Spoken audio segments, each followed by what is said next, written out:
Please tell me I'm not the only one who's lived by this rule on the REZ. The one about don't play with cards on a Sunday. I always heard that when you play cards, you're playing with the devil. Personally, I don't like them. I don't like them in my house. That's just me though. My great-grandma used to say, if you gamble on Sunday, the devil will get you Monday. Has anyone else heard something like this? Or has anyone else had something like this happen? You see, growing up, we always used to get together at my grandma's house for Easter, Christmas, you name it. There were so many of us that we as the kids would end up sleeping on the floor in the living room. Meanwhile, the adults would stay up late, laughing, drinking, and playing cards for money. Every time that we got together, my grandma would repeat my great-grandma's words. Don't leave them playing cards out on the table when you're done, or the devil will come play with them. Some of the people would just laugh it off, you can say. You know how it goes. The games ended late, and everyone went off to sleep. Me and a few cousins would now be able to finally go to sleep. We ended up setting our spots on the living room floor, and after a while, well, you get a bunch of cousins together and they aren't gonna go to sleep. But as we're talking laying down, we start to hear this fluttering sound, like if the blinds are slapping lightly against the window. We figure someone left it cracked open, so we got up to make sure the window blinds were closed, because you know, REZ life, the spirits are lurking looking to see who left the blinds or windows open. So we get up, but to our surprise, everything is closed. So we ended up going back to our quote-unquote sleeping beds. And at some point at night, I had to use the bathroom, so I got up to go. The good thing is that at this point we had one inside the house, not like other homes who still had to walk a certain distance outside. And as I did, I walked past the kitchen table where they were playing cards at. After I finished my business, I left the bathroom and I started to walk back to my bed. When I passed by the table, I kid you not, the playing cards, they weren't how I saw them earlier. This time they were scattered across the table like someone had shuffled them. Well, actually, they were perfectly fanned out, with one card flipped over right in the middle. The Jack of Spades. I'm not sure if it was my eyes playing tricks on me, but it didn't look right. The face on the Jack wasn't normal. The features were twisted, almost grinning. The longer I stared at it, the more wrong it felt. I blinked and looked again, and it looked normal. Maybe my eyes were just playing tricks on me. So I ran back to the living room and told my cousins. They woke up panicking at this point, because apparently they were having some bad dreams. What a coincidence, all three of them. So we all bailed out on the floor setup, and we all ended up sleeping with our families that night. The next morning, one of my cousins, he was around 8 or 9, he said something that still makes my skin crawl. He said that he pulled a playing card out from underneath his pillow, and it was the same Jack of Spades. Well, we never figured out how it got there, and everything just sounds weird. Since that day, I don't mess with any playing cards, and if I'm ever around them, I make damn sure that they're put away before the night falls, because now, I don't think that my great-grandma was just being superstitious.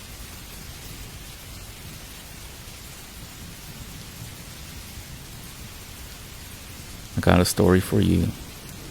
I know you won't believe a damn word of it. Honestly, if someone else told me this, I would most likely raise an eyebrow too. But listen, I spent most of my adult life hiking, camping, living out in the sticks whenever I could. Backwoods, solo treks, going to remote places that don't even show up on half the map. That was my thing. I wasn't just your average weekend warrior. So yeah, I would consider myself a bit of an expert. But after this one trip, let me just say that I picked up some other hobbies. Gardening.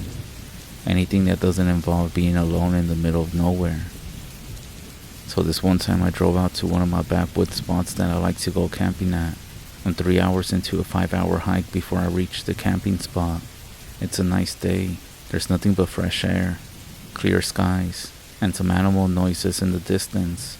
At this point, I'm getting that oneness feel with nature. You hear people talk about it, especially from people who camp solo or live off the grid. Every bird call, every branch breaking, it makes you feel part of nature. When you felt it, you know exactly what I mean. It's very peaceful. All of a sudden, it's interrupted by a noise. I hear some noise up a hill off the path that I was going. It's a dude, and he's stumbling down the hill. Not to mention, he's walking super funny, almost like a puppet on strings. He looks very weird too. My memory kicks in. There were no other cars parked in the offshoot that leads to the forest trail that I'm on. We are in the middle of nowhere, and there's nothing for hundreds of miles the direction he came from. It's just forest. That's when he begins to laugh and says, "Hello there." He keeps calling out to me. That's when I unholster my gun. Why? Well, look, I may love the woods, but I'm not fucking stupid. A man popping out of the trees in the middle of fucking nowhere, laughing and calling out like we're long lost buddies. That ain't normal. I learned about when something feels wrong. You better trust your gut. And at this point my gut was screaming. Too many scary stories start with ignoring your instincts, and I sure wasn't gonna be one of them. So the dude is stumbling on the trail, and damn right, I racked the slide of my gun. He then waves at me, and he walks towards me on the trail. I then say, "That's close enough." But this dude is completely unfazed. At this point, I'm pointing my gun at him, and he just keeps laughing and waving his arm. He's got a weird ass gait to his walk too, but his body doesn't move right, almost like puppet strings were moving him. It was creepy. I heard many stories about things in the woods, not from random people. I'm referring to stories from the old timers, the locals who lived out here their whole life. People talk about spirits, forest things that wear your skin like a mask, things that don't bleed, don't break, and definitely don't come from any town you ever heard of. Some of it you chalk up to superstition, but the way they tell it, it will make you believe them, especially because they have no reason to lie.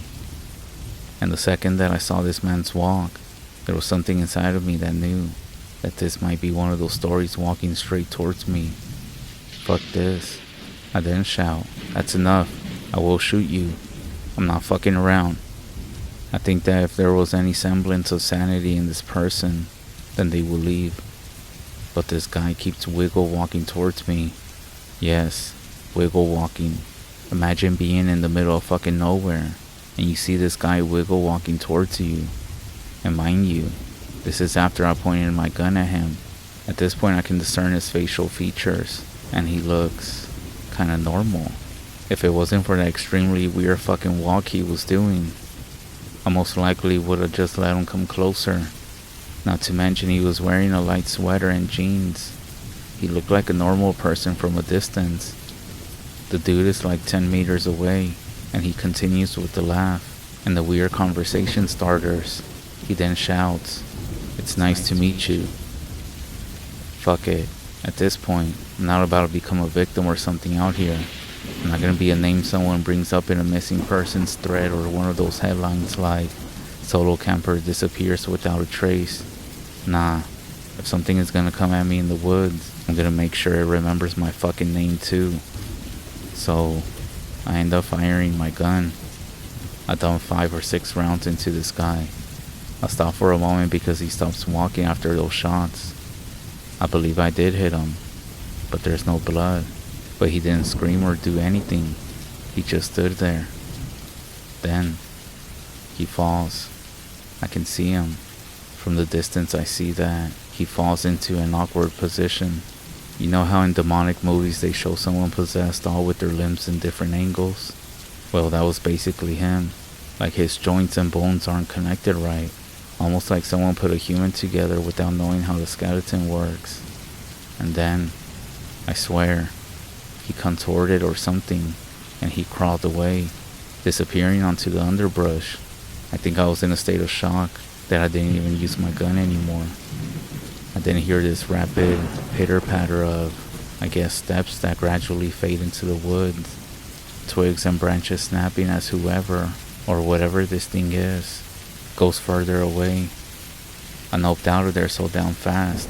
It was already 2:30, and by 4:30 it was going to be getting dark in the forest, or darker than I would feel comfortable being alone with whoever or whatever is out here. I'm not kidding when I said that on the spot there.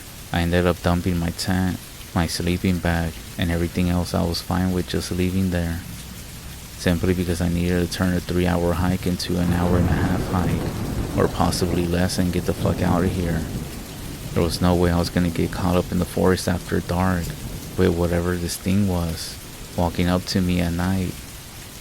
With the essentials on me, I double timed it back the way that I came. Lucky for me, it was mostly downhill, so I wasn't fighting gravity like when I came up. I took care not to turn around, also not to run too fast. If I twisted my ankle or fell and hurt myself, I know that I would be screwed if that thing was creeping around. I believe I was almost done with the trail when I slowed down for a second to catch my breath. I knew I had to keep moving, but my legs were starting to burn and my chest was feeling tight. But when I stopped, for like 10 seconds, that's when I hear it. The sound of something skittering, not walking, not running, almost like somebody was crawling on the ground. Long fingers dragging across dead leaves and bark, and also very fast. I didn't move. It came from behind me, maybe 20 feet back, the same damn direction that I just came from, but I didn't turn around. I knew it was him. Whatever this thing was, it was laughing in that broken voice. And then I also heard it speak again. Nice to meet you. But this time it sounded a little bit softer, drawn out, mocking, and also very close to me. I turned around. Nothing was there.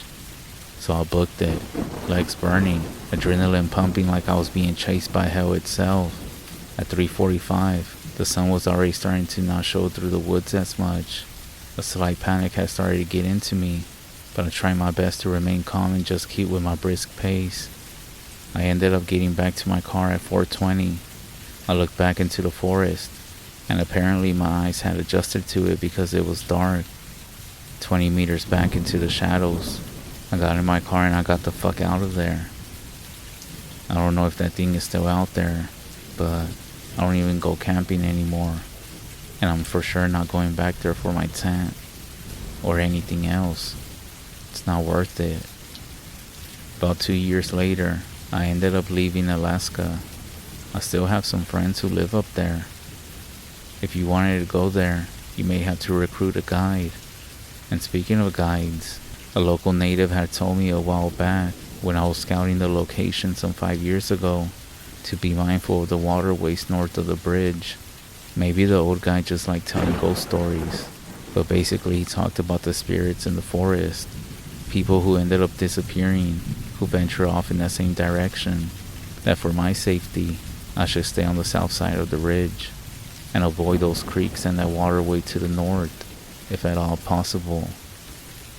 I always thought he meant like bears and moose up there, but I never venture onto that side of the ridge, so I never peeked around to find out. Maybe at some point, I ended up going too far north, and I ended up angering the spirits. I'm not sure, but after seeing that thing up there, I didn't really feel the same. The forest itself doesn't feel the same, and I couldn't enjoy them like I used to. So if you ever go to some camping ground or hiking trail into a forest, always be careful. You just might see somebody crawling around.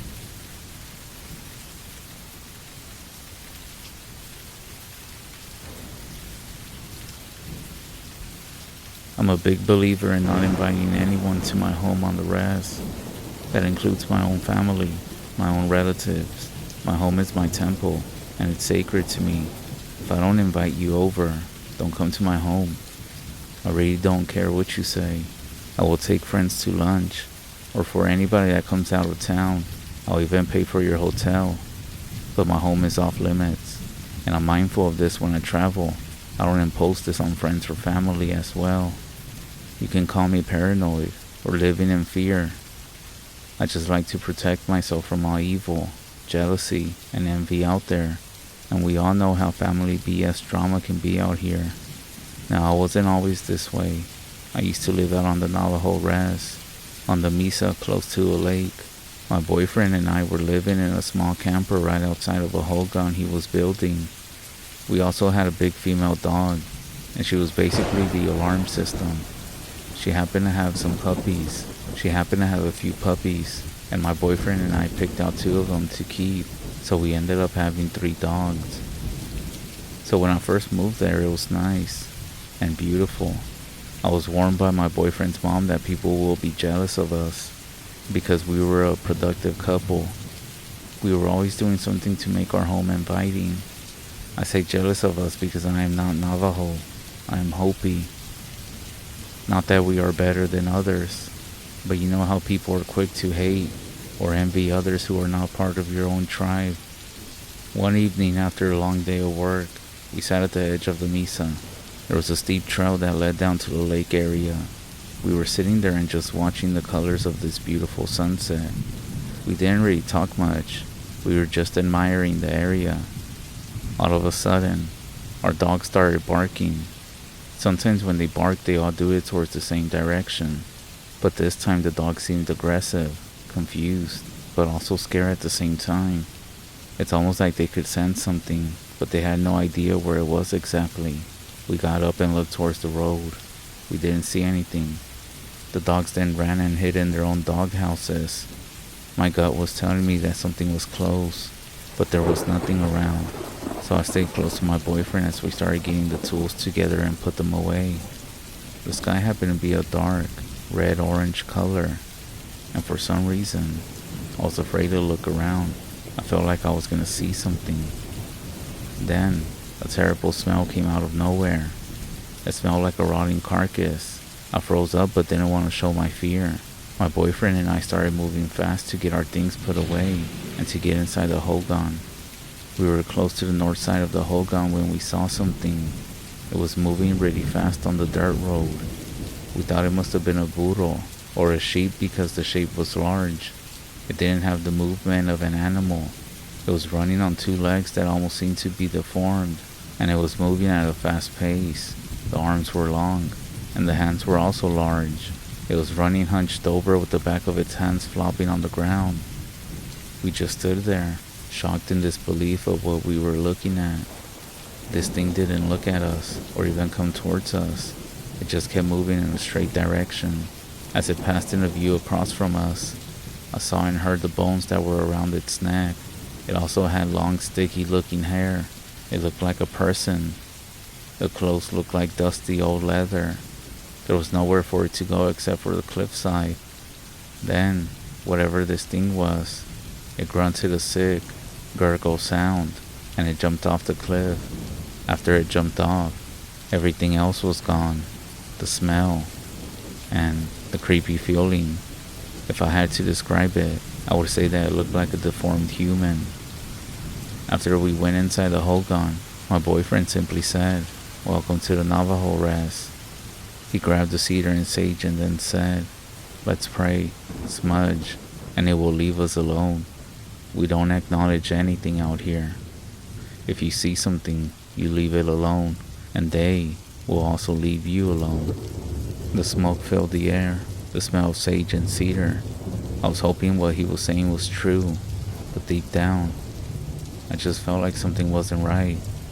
Well, that night, as we tried to sleep, at some point around 3 in the morning, I heard it. A sickening sound, far off in the distance. I looked over at my boyfriend, who was fast asleep beside me. Let me just say that he didn't wake up at all. At this point I heard more of those strange noises, but they sounded really far off, like they were coming from somewhere deep in the night. Soon, it got quiet, and I somehow fell back asleep. The next day, my boyfriend didn't mention a thing about it, nor did I. We just went about our own day as if nothing happened. But as we went about our day and working, he simply said, "From now on, let's make sure we come inside before nighttime." This was the first incident of many. And when I tell people this story, they say that it couldn't have been a skinwalker because they wouldn't have let me live. Or maybe it was getting chased by somebody else. Regardless, I wish that was true. I know this isn't a scary story, you can say, but this is real life. And if this didn't put fear in you, I will now be getting into a more serious incident that actually happened that changed my perspective of many things. Whether you believe me or not, that is up to you. A few weeks went by. We still continued working on the whole gun. I can't remember how it happened, but my boyfriend had gone to the store to buy a few things. I was outside. It was during the day when this woman, who was walking with a boy, just casually says, "Hey sweetie," thinking that she was gonna ask for help or directions or something. But instead, she walks up to me and says, "You two really have it going on out here." Then she asked me if my boyfriend is around. At that point, maybe I was just ignorant or not expecting anything weird, but then I said, "Yeah, he'll be back in a few." I assumed that she was related to him because his family all lived not too far away from here. We start talking, and to my surprise, she does say that she's related to my boyfriend and that she was coming by to see both of us. I believed her. I highly doubt this woman with a small boy were planning anything, and so I ended up inviting them into the camper. I offered them a drink, and I kid you not, her son looked very malnourished and poor, so I then said, "If he wants a sandwich or something, just let me know." We continued talking, and then I heard my boyfriend pull up. He came inside, and when he did, he's all like, "Hey, nice to meet you." Now, let me explain the setup. The way the lady was sitting down, she had her back against my boyfriend when he walked in. He didn't see her face right away. That is, until he came around the sofa to greet her. That's when it clicked inside of me. "You don't know her? What the fuck?" That's when we both looked at her, and I kid you not, my boyfriend just snapped, "Bitch, get out of here." And she got up and left, without saying anything. It was so weird. I didn't know what to think, but everything about the situation felt weird. My boyfriend explained after she got kicked out that we don't know her. She's not family or anything. She's one of those women that people talk about around here, messing with things. There's so many rumors about her. I just never thought she would ever show up here. Again, I'm not Dene. I am Hopi, and I thought this woman knew my boyfriend because she did ask for him by name. My way is to be hospitable to company. That's how I was raised. I guess I learned about Dene ways because of this whole incident. Then, my boyfriend's mom calls, and she's asking what that woman was doing at the Hogan. Mind you, she lives down the road, so she sees everything. I told her about the visit, and she said to not let that woman back around, and to be safe. I had a lot of questions, but I didn't bother to ask anything more about her. So a few nights later, as we're outside wrapping everything up for the night, the nighttime beat us around. And as we're out there, that's when we saw some light. Almost like someone was walking with a flashlight towards the Hogan on the dirt path. The dogs didn't even bark. We just continued watching it get closer, waiting to see who it was. Meanwhile, the light was bobbing up and down. Then, all of a sudden, it just disappeared. My boyfriend and I were looking at each other like, what the heck? So we closed up the Hogan and went into the camper. As we were getting ready to go to sleep that night, my boyfriend jumps off the bed saying, "What the fuck?" And he has a cat in his hand. He had it by the scruff and threw it out the front door. I was dumbfounded, thinking where the hell this cat came from, and how I didn't feel it crawling up his leg, under the blanket, or anything since he was laying right next to me. I ended up calling my mother-in-law that night, and I told her everything that was going on, about the strange woman, the flashlight, and this cat showing up inside our home. Basically, she said we needed to go see a medicine man right away. She said that the cat had already found its way inside, basically. Then this means that whatever was happening has already found its way into our home, basically into our lives. Apparently something had been sent to us, and it was only gonna get worse. My boyfriend agreed, and at the recommendation of my mother-in-law, she said to go see so-and-so. I won't mention his real name, but I am gonna call him Mike. So the next day we went to go see Mike, and he told us that the woman visitor, quote unquote, sent the cat because she wanted my man. We were also advised that the woman was not gonna give up trying to get my man, and that the next time that the cat comes around, we need to catch it and kill it. That way she will leave him alone. We thanked them and went back on our way. I forgot to mention that the medicine man also gave us some medicine bundles, and he also gave my boyfriend some cleansing cloth, whatever it was. He did mention that this woman was Dene, and she lived about 1.5 miles down the road. The boy that was with her was her son. He was ill, he was sick, and he also said that these things happened to her and her son because she has been mingling with evil spirits, so he said to be careful around her. Sure enough, my boyfriend actually caught this cat 4 days later, but it went crazy on him. It ended up scratching him pretty bad, and it even tried to bite him and ran off. 3 days after that, he caught it again, and he grabbed a hatchet and took the cat out some yards away from our home. Not sure what happened, but all I remember is hearing the deepest, most ugly growling sound that I ever heard. And trust me, it definitely didn't sound like a cat. Nothing else happened for the next few days, and at this point we're almost done with the whole gun. However, strange things started to happen. My boyfriend was getting up in the middle of the night, telling me to be quiet, that there was someone talking outside, but it was already quiet, and I couldn't hear anything. My boyfriend then started showing paranoid behavior, slowly losing interest in building our home, and he even stopped taking care of himself. He ended up doing a total flip around, turning into someone that I didn't know anymore.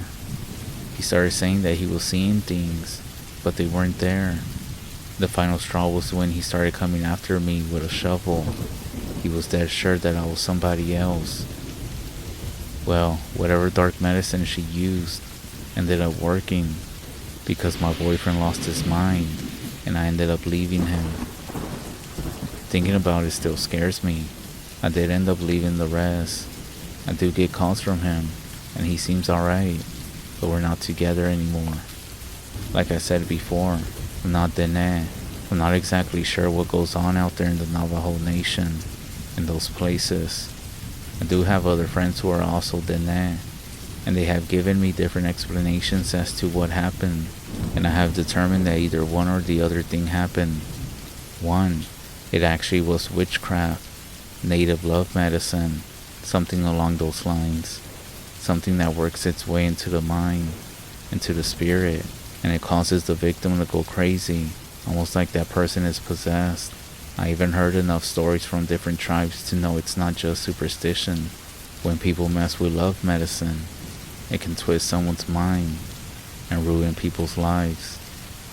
Or two, something even worse, that my ex, and maybe even his family, were all involved in something much bigger.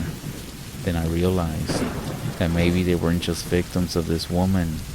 Maybe they were working with her, or that it was tied into something darker that they were all trying to hide from me. Either way, after what I lived through, after what I saw with my own eyes, so I hope now you understand me, why I don't just let anyone into my home, not even family, not even old friends. My home is sacred. It's my protection, my peace, and not everyone who comes inside has good intentions. Once you have lived through something like I did, you learn real fast. Not every visitor is just a visitor.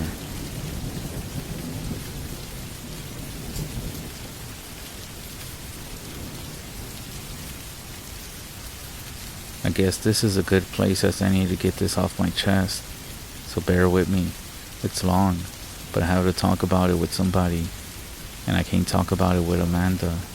This happened last summer in 2013, and I still haven't convinced myself that it was some bizarre, drunken fever dream. Some background info first. Amanda is my best friend. I grew up in a booming neighborhood, and when we were kids, new houses were going up in development. On weekends, we liked to go snooping in the unfinished houses. We outgrew it because we realized that going around construction sites didn't make us badass. It just made us stupid kids. At some point after that realization, 3 or 4 years ago, some rich guy started construction on this really huge house at the ass end of the neighborhood. The foundation and frames were finished, and about half the walls were up when we were told that the investor just randomly put the project on hold. Everything was just kind of left where it was, like he was planning to pick it up again. It was a huge eyesore, but the homeowners didn't make a big deal out of it, simply because the driveway is about a quarter-mile long, and you can barely see it from the street. So anyways, last summer, Amanda and I are both 23. We're home from college for a summer break. We haven't seen each other in months and want to do something together before we head off again. I remember Amanda telling me that we should go snooping around, just like old times. This sounded like more fun than several barrels of monkeys, just like when we were kids.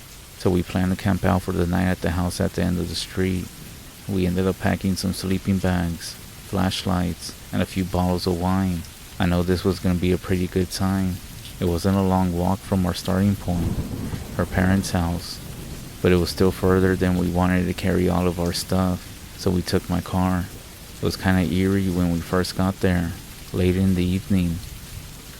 We do live in a forested area, so most of the houses are surrounded by a bunch of trees, but the woods are pretty thick, and around this place, you can't even see the main street from the bottom of the driveway. A long driveway too. A bunch of construction equipment had been left behind as well. Lumber, bricks, tools. It would be a death trap in the dark. There was also this weird smell, coppery, and also a little rotten. It wasn't very strong, and so we stopped noticing soon enough though. We spent the rest of the day exploring the place, figuring out what room was what, and kind of wondering what kind of person would start a huge ass project and then just drop it. So we set up a little campsite in what we think was going to be the living room. It was a huge open space with an amazing view of the stars. It never got very dark there, but there was also a big moon that night. We had a bright gas lantern, but since it was too hot for a fire, and we weren't stupid enough to start a campfire in the lumber pile, we just started drinking, carrying on, and generally just having a good time. I was sitting with my back to the outside, and Amanda was facing me when she just froze, mid-sentence, staring at something behind me. I twisted around just in time to see something moving just beyond the tree line. It was gone too quickly for me to get a good look at it, but what I caught made my stomach flip. It was big, and it looked sorta pale, and for some reason, I stared for a little bit, tense as a spring, but nothing else happened. When I turned back around, Amanda had now gone white, and she looked like she had lockjaw. "Did you see it?" she asked. "Yeah, I guess," I said, but I was coming down from the adrenaline spike, and said that it was most likely just a neighbor's great dog. That dog got loose all the time, and we were also a little bit tipsy, so we really could have just imagined it. Amanda nodded and just relaxed a bit. We went back to our fun times, and we had pretty much forgotten about it by the time that we settled down to go to sleep. I ended up waking up about 3 o'clock in the morning. I had to use the bathroom. When I got up, I noticed that Amanda's sleeping bag was empty, so I figured that she had gone to use the bathroom as well. I ended up taking my flashlight and found a spot in what would have been the backyard, and I did my business. Amanda was still nowhere to be seen when I got back, which kind of struck me as weird, but I curled back up into my sleeping bag, and I didn't think too much of it. I didn't fall asleep though, and after 10 minutes had passed, I did get a bit scared. She was either taking the mother of all shits, or she had tripped and hurt herself on the construction equipment. Just in case, I got up and went to go look for her. Since only half the walls were in place, it didn't take me long to verify that she wasn't in the backyard area surrounding the house. I went back to the living room and started calling for her. I wasn't too worried about making noise. We were too far away to disturb any of the neighbors. I kept telling myself that she was most likely just goofing off, trying to freak me out. But it was working. "Amanda, This isn't funny. Where the fuck are you? About that time, I got this creepy feeling that something was very, very wrong. I noticed that weird metallic smell again, and I thought it was stronger. I traded my flashlight for the gas lantern, and I started slowly searching the house. There were only so many hiding spots in that place. I was only searching for a few minutes, but in that time the smell got at least twice as strong, many times worse. It had undertones of vomit, rotting meat. Between the smell, my missing friend, and my nerves, I was losing my mind and nearly shitting my pants. I ended up finding Amanda at the opposite end of the house, in a room that we had decided earlier must be a spare bedroom. She was facing away from me, looking outside. For a second, I felt relieved.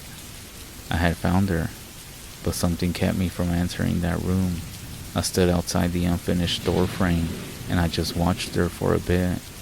Her shoulders started shaking, only a little bit at first, but then very violently, almost like she was gonna throw up, but she didn't make a sound. The smell was burning my nostrils at this point, and my animal instincts were going haywire. I couldn't just leave her though. I ended up calling out to her very softly. That's when she turned, looking back. That's the wrong fucking word. Her body didn't move or twist at all. She just kind of rotated without actually moving, like she was on a spinning platform or something. That's when some switch flipped off in my head, and I fucking booked it. My primal instinct screamed at me to run, and that's exactly what I did. I'm not sure how I made it back to the car. I only remember thinking, that's not your friend. I practically threw myself into the driver's seat, locked everything that I could, and I was looking for the keys that I had left on the floor when we got there, when all of a sudden, I saw movement in the house. That thing that looked like Amanda was hauling ass through the construction site, headed right to my car. I froze in pure panic. It slammed itself against the passenger side door and was tugging at the handle for a few seconds. Then it looked me dead in the eye. Quit fucking around. Let me in. Instantly, something inside of me relaxed, by about a micrometer at least. My primal fear gauge was still going wild, but it wasn't over Amanda. I knew this was my friend. I unlocked the door. She half climbed, half collapsed into the passenger seat, then slammed the door behind her. That's when I saw her arms. They were all bloody to the elbow, and she was holding them weird, like she was trying to cradle them against her chest without touching them to anything. I grabbed her wrist to get a better look. She whimpered in pain. The image of her wound still makes me sick to think about it. You know how carrots split when they dry out? That's what it made me think of. On top of each arm, she would have bled out in no time if they had been on the underside. I didn't say anything. I just went to crank the car, but something made me pause. The smell was back, stronger and more rancid than ever. That's when I heard some heavy footsteps on the gravel outside. With the moon being out, it was bright enough that we could see around the car, but there was nothing there. Everything was still. The footsteps continued, drawing closer and closer, until they stopped right in front of the vehicle. Then they started again, moving around the back, coming up to the passenger door, and stopping again. Nothing happened for about 30 seconds. Then, something big slammed into the door, rocking the whole car. I think at this point we were too scared to scream. Quit fucking around. It was a voice, but at the same time, nothing like a voice. You know how it's always kind of creepy to hear a voice recording play backwards? Well, that's what this sounded like. It didn't say anything else. It just kept circling the car. I'm not sure how long it lasted. Amanda and I were sitting paralyzed while that thing stalked around us. I'm sorry to say that there isn't much of a climax. The footsteps eventually stopped. The smell faded, but I couldn't really tell you when. It was at dawn when I finally made myself start the car. I took Amanda straight to the hospital. She started crying on the way, but we also didn't say anything to each other. When the hospital staff was asking what happened, It was Amanda who answered, and she said she tripped and cut herself on the equipment at the construction site. She ended up getting stitches, and by a miracle, there wasn't any permanent damage. We never talked about what happened that night. Whenever I do try to bring it up or ask her what happened, she just ends up staying quiet. If I know one thing about Amanda, it's that there's no way to make her do something that she doesn't want to do. Someone actually finished that house now. A chiropractor and his daughters live there. My parents ended up going to their housewarming party, but there's no fucking way I'm ever going inside or near that house again.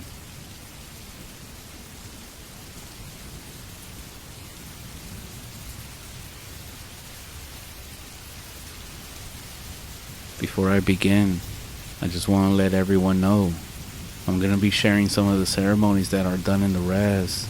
Some of the things in the ceremony are not to be talked about, especially ceremonies like the shaking tent ceremony or the evil way. Now you might be asking why. Why shouldn't these things be talked about? Simply because it's a personal journey for some people. If you want to learn about it or need healing, I would recommend to go visit one. It's not really something to be published or shared in such a manner. Be very careful when digging into these things. If you really want to find out, you'll learn that some of these things are not to be taken lightly. So this happened to me when I was a kid, more like a teenager, and it was at my grandma's house where I grew up that I saw my first true skinwalker. I'll never forget that night, as long as I live. Ever since I was a little kid, I loved to go out and adventure and camp around in the hills behind my grandma's sheep camp, out on the eastern Navajo REZ. Every summer, when school was out, I would pack up my knife and all my scouting gear and head out to live with my grandparents for the summer, just so that I could learn how to be native and not so city-like, as my parents would always tell me. Mind you, I am Navajo. However, I'm not too familiar with the culture, as I grew up in the city itself. I love to go out and camp around in the hills behind my grandma's sheep camp, out on the eastern Navajo REZ. I would chop wood for the cooking stove, get water from the watering hole down the hill for my grandma's hoe gun, and also herd the sheep. I also like to go out and explore the surrounding hills and mesas, where I would also go out on my own to camp. Being that I was an all-American decorated Boy Scout from the big city of Albuquerque. So one July evening, I set out to the west to find a good campsite to have my summer adventures at, not knowing the bad luck the next few hours would bring. All I had taken with me was my survival knife, my gear, my radio, and my bag of goodies and dinner snacks that I would be cooking up later on that night. The sun was now setting, and I had to get to work on setting up my campfire. As I listened to my music, I gathered up firewood, chased some lizards, and 2 jackrabbits that got away from me. Too bad. They would have made a great dinner because, at that time, I was getting really hungry. It was all fun and games, and I loved it until that evening. As I was setting up a tent for my campsite, and a place to put a small fire to roast marshmallows and hot dogs, I noticed someone, with what seemed to be an old-style lantern, doing something off in the distance. Out of curiosity, I moved in closer to get a better look, as it looked like they were burying something in the ground. Maybe they were burying a pet, or some kind of treasure. A body? I hope not. Whatever it was. I was debating if I would tell my grandpa to call the Navajo police. With curiosity, I wanted to investigate what is going down the hill from where I was. Anyhow, it was weird to be doing such things at this hour, after the sun had set. I was told that Navajos don't do those things at night, ever. As I got closer, I knew what it was the moment I saw it. By the soft dull glow of its light, I knew it was a skinwalker. My heart stopped, and I'll be honest, I peed on myself a little bit. I so much wanted to scream for help. I knew if I did so, that thing would be burying me next to whatever it had just buried as well. So I just lay there silent for a long time after it went on its way, not wanting it to see or hear me.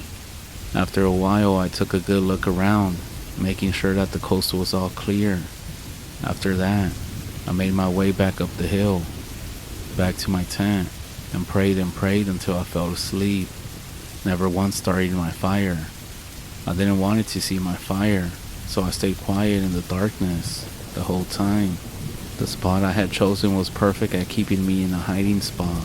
The small rock wall was my wind barrier, as the other surrounding rocks kept my tent hidden from the Skinwalker. I was 2 miles from my grandma's place, and I didn't want to travel back in the darkness of the night with that thing lurking out. So I waited until sunrise. Then I went home after a quick nap. I was so tired from staying up all night, so when I woke up, I gathered my gear, covered up my fireplace along with my tracks, and ran back to my grandma's hogan. It was a little bit after midday when I finally got home. As I told my grandma what I saw, I got myself into more trouble by doing so. She and my grandpa were so mad at what I did and what I saw, so much so that my summer was now over, basically. I had to have a medicine man pray over me for 3 days and nights. It was known as a Navajo blackening ceremony, and it had to be done over me to chase away the evil that I had witnessed and got in contact with. What the medicine man told me next is something that I'll never forget. He said that the thing touched me while I was sleeping, and it also knew who I was. I guess when I woke up from my nap, I didn't notice the footprints it left beside me. Apparently, as I slept, it did its witching on me as well, and I thought they only did their evil at night. We later found out in another ceremony that thing was sent by a close family friend to my grandparents, and it was doing a witching towards them both to try to get their land and livestock from them. After finding all of that out, the medicine man had to do another ceremony. It was called the Evil Way, to send all that witchcraft back to the ones that were doing all the witching. After all was done, while he was packing up, the old Navajo medicine man told me a story about when he was my age. As he sat there eating a donut and drinking his coffee that my grandma made him, he told us how he would help his grandpa to do prayers and ceremonies for needful people at his grandpa's hogan. He said that one time, the first time that he saw a Skinwalker shapeshift in front of him, he and his cousin were chopping wood for the ceremony's fire when they noticed a strange shape coming up to the hogan. He said that they both screamed into the night as they both ran inside to tell his grandfather that a Skinwalker was coming to get them all. His grandfather just laughed and told the boys to calm down and not to be afraid, and that fear is what evil feeds on. He then told him to sit down and pray, and that no matter what, do not look at the evil or its face when it comes inside the holy place. Soon enough, this thing stepped inside the hogan and began to speak in Navajo to his grandfather. Its voice was very rough and shaky as it said hello in Navajo. It continued to speak in a polite manner and even introduced itself and spoke of its Navajo clan. Then it got down on its knees and begged for forgiveness. As this thing, this man, broke down and cried to the old medicine man, his grandfather patted the dark stranger on his head and back, blessing him with the smoke, the water, and the eagle feathers. They prayed for forgiveness, and they spoke of how the stranger would make a change into his new life. Then the old medicine man took some things and tossed them all into the fire, along with some cedar, to send the evil on its way back to the darkness. At that very moment, one of the visiting people in the meeting stood up and began to scream and curse at everyone in the room. With the eagle feathers in hand, the old man calmly splashed the blessed water into the deranged woman.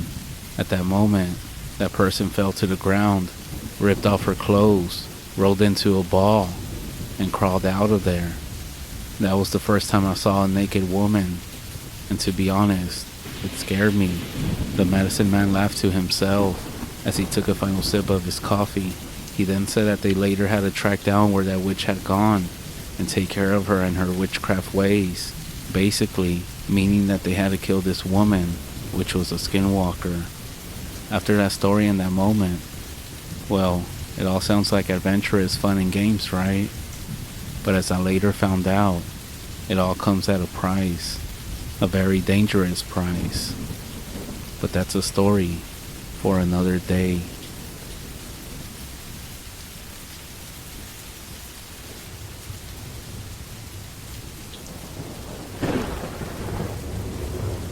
My boyfriend and I were staying in a tiny home in Navajo Nation, right across from Monument Valley in 2019, that was solar powered.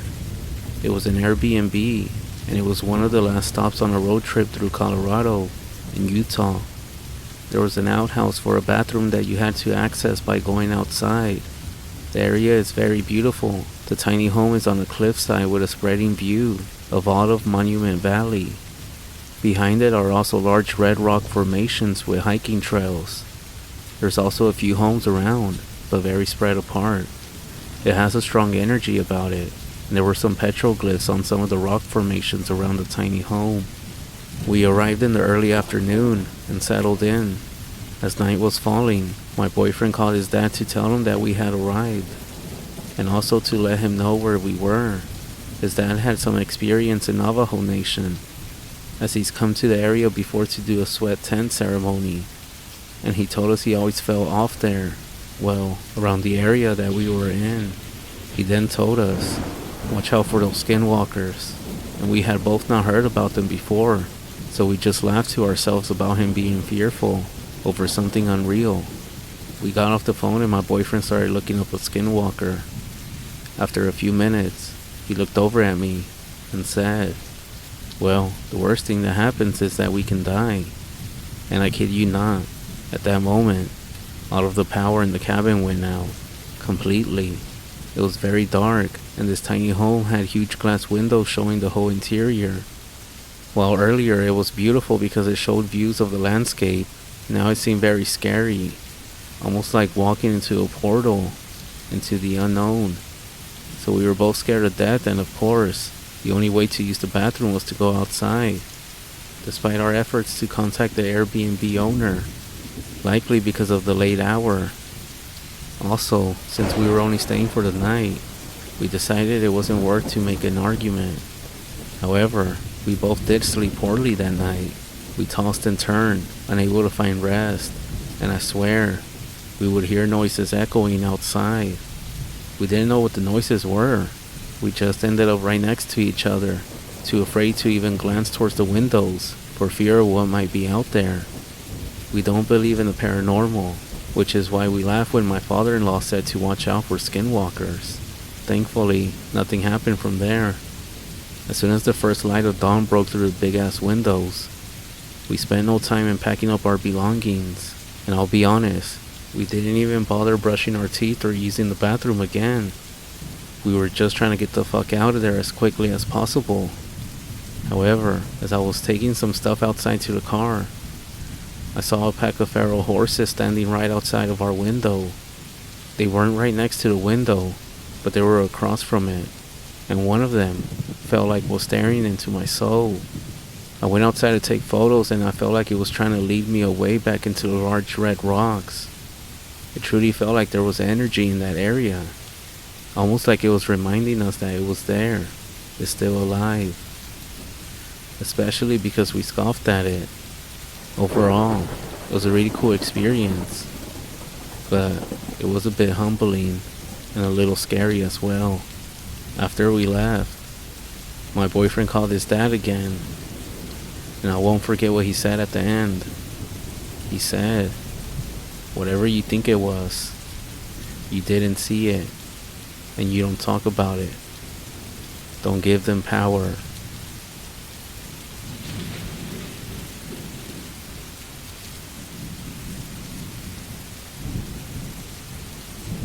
I grew up near the reservation. I also have 2 family members that are Navajo. There are some creepy things out there for sure. I felt things and I heard a lot of stories from my brothers. One thing that happened to me as a teenager was super creepy. We were driving through the REZ to get to Colorado for a concert. Out in the middle of nowhere, we saw an old woman walking on the side of the road. She was traditional Navajo, denye, with a velvet skirt and her hair tied with a cotton string. with a velvet skirt and her hair tied with cotton string. I remember thinking it was a little weird that she was in the middle of nowhere and no houses were around and that she was elderly. She looked at us as we drove past her. About 20 miles later, we saw her again and she looked at us, and it was the same lady. It did creep all of us out. It might be possible that she had a twin or something, but I'm good with faces, and it was the same woman. I do wonder what would have happened if we had stopped. All I know is that when you see somebody twice, it means something. Like either someone is trying to draw you. Like when you see the same dog or person twice, it might seem wrong that we didn't stop and actually offer her a ride. But growing up around the area, we knew it wouldn't have been appropriate. Plus our car was full. She didn't look like she was in distress or anything. And when we saw her again, none of us said anything for a while. We were all so creeped out. Her face was also blank. Not friendly or unfriendly, just blank. I told my brother, he's my husband's half-brother and is half Danish, and he said she was likely a spirit. I will add that he didn't think it was scary. He said that she was more of a guardian spirit. He is Navajo, and his father is very active in the tribe, and he was raised very traditional. All I know is that everybody in the reservation always says, if you see something that you're not supposed to see, you didn't see it.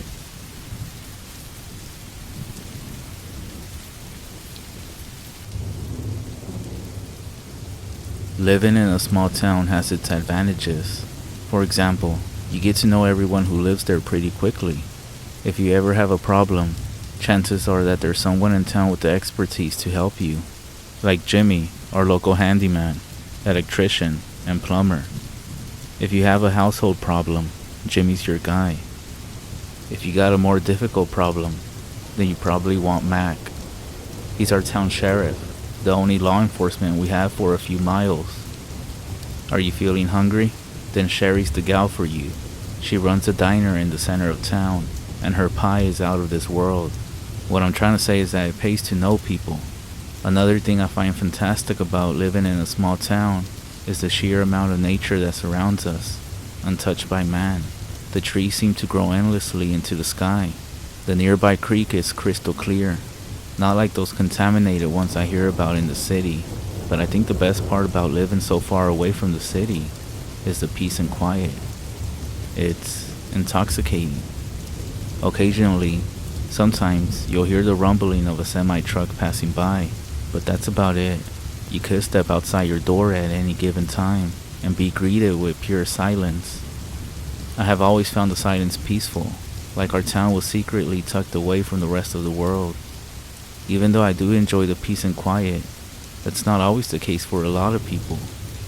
I work in the only gas station for miles, and we often get a lot of people stopping by there to refuel before heading back onto the road. Even though most of the people tend to fill up at the pump and continue their journey, sometimes I'll still get people to come inside, and they'll mention how unnaturally quiet it is in this town. Since I only lived in this town my entire life, I never noticed how different it is from the rest of the world. But I'll just take their word for it. It just makes me uneasy, is what one of the customers said to me when I inquired. They said they couldn't put their finger on it. Just something about the silence of our town made them uncomfortable. Well, this town makes me uncomfortable too, but it's not the silence that drives my fear. It's something that happened to me when I was a kid. My friend Tommy and I were always together as children.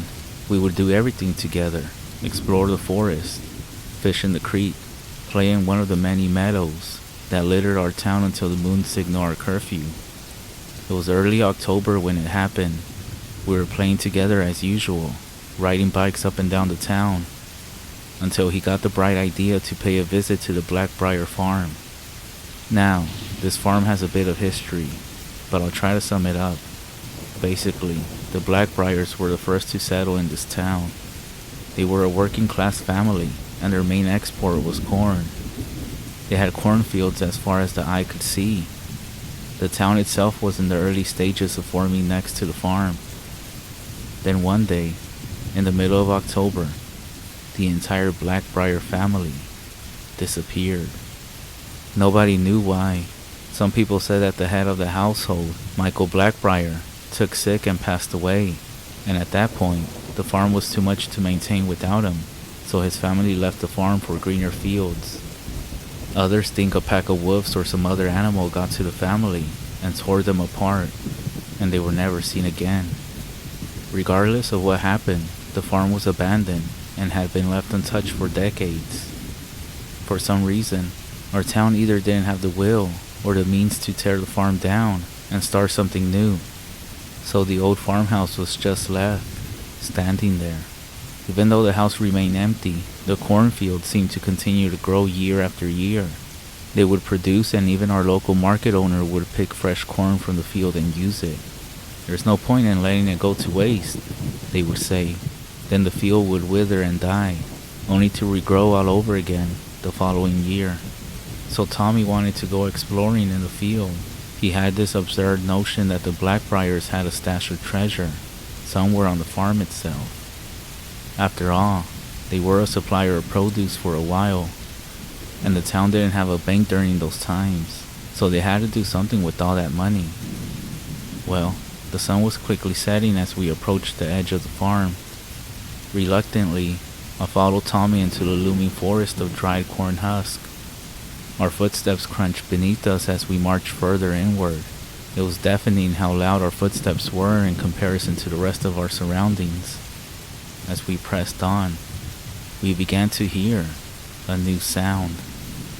It was faint, over the crunch of our footfalls at first, but as we walked closer, the sound grew louder. It was crying. Someone was sitting in the cornfield, softly crying to themselves. Unsure of the situation, I asked Tommy if we could head back, but he shook his head, mentioning that someone might need our help. We found ourselves in a small clearing in the field. On the other side from where we entered, we saw it, or I should say, her. It was a woman. She was sitting on the cold ground. She was wearing a silky white dress, which had been stained by the dirt she rested on. Long brownish black hair covered her face and shoulders. She sat facing away from us, and the sobs that she was doing seemed to reverberate off the surrounding stalks of corn. Tommy fearlessly approached her and asked her if she was alright. When he did, her sobs instantly stopped, and the overwhelming silence returned. She rose to her feet, still facing away from us. I took a step backward, while Tommy took a step ahead. Then she turned, but how she did it triggered alarms off in my head. 1 second, she was facing away, and in the blink of an eye, she was turned towards us, as if she were a glitch in a video game. She raised her head, and her hair parted from her face, revealing a gory facade. Its flesh clung to her skull like tape. Half of her jawbone was exposed. Her eyes were gray and lifeless. Dirt seemed to pepper the remaining parts of her skin, which combined to form a sickly brownish color. Tommy and I both screamed. I immediately turned to run away, but then I heard Tommy call out to me. My body reacted on its own, and I turned back. Tommy had been grabbed. Her hand gripped his wrist so tight that even from where I was standing, I could hear the bones in Tommy's wrist begin to splinter. Her mouth began to open and separate, as if she were some sort of snake-like creature. She pulled him closer and raised him up. Tommy struggled to turn his head away from the creature to look at me, and managed to say one thing to me, the last thing I would ever hear from my best friend. "Run!" And I did. I ran through the cornfield as fast as I could. Tears streamed down my face like a waterfall as I realized I left my best friend behind to die. I made it to my bike and pedaled as fast as I could to the police station. I told Mac everything that happened. He quickly gathered up a search party, and it was almost every single person in town. After going through the cornfield for hours, they found no trace of the woman, and the only thing they found of Tommy's was a shoe. Weeks turned into months, which turned into years. Eventually, everyone in the town started to forget. It was just another tragic missing child's case to everyone, aside from Tommy's parents and myself, that is. New children began telling stories about the cornfield, how anyone who goes in is never heard from again. Those stories aren't entirely accurate, because I was there with Tommy that day, and I made it out, alive. Not a single day goes by that I don't regret what I did, and not a single night goes by that I don't have to drink myself into a drunken slumber.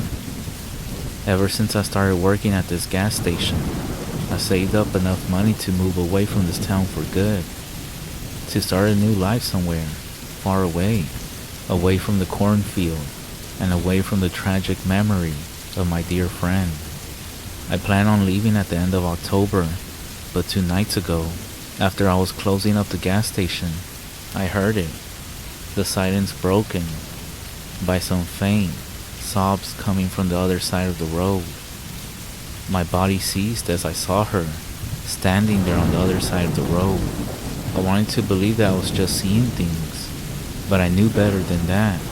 She was facing away from me, and without even giving her a second to turn around, I ran to my car, got inside, and drove away. I'm at home right now, and I wanted to type this up before I leave this place for good, just so whoever hears this knows how sorry I am for Tommy, and to stay away from the Blackbriar farm. I'm not really sure where I'm gonna go, but I need to hurry. I left my window open, and I think I just heard some crying coming from outside.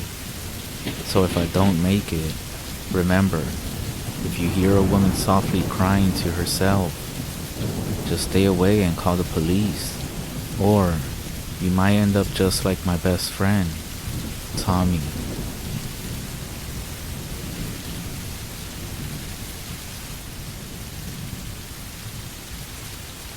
This event happened just south of Polaca, Arizona, within the Navajo reservation. A pair of skinwalkers, they say an old couple that lived deep back in the reservation, were seen lurking around this small cattle ranch. 2 heifers had disappeared recently, one of which was discovered down by the creek and mutilated. The man who owned the ranch, his 2 sons, and his brother armed themselves and went out to try to run them off. One of the sons, not yet 18 years of age, was searching out beyond the barn when a dark shape, materializing from the darkness itself, loomed up in front of him, almost nose to nose. As the boy attempted to raise his rifle, the figure raised its hands up to its face as if it was going to yell something.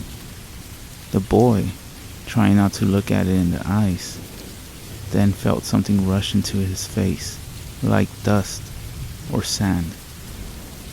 Even though he tried not to, he ended up taking a breath, and some of it was inhaled in.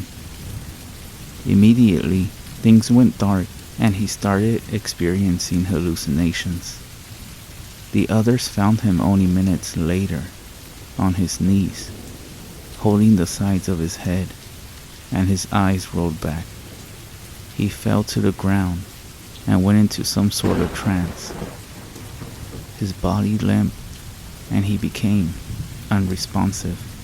They carried him back to the house, and they summoned the local medicine man, who came and said some prayers over him, but he told the others there was nothing to be done but to wait for the dust, traces of which were still on his face and his shirt, to wear off. He promised he would come back the next day when the sun was up and bless the Hogan.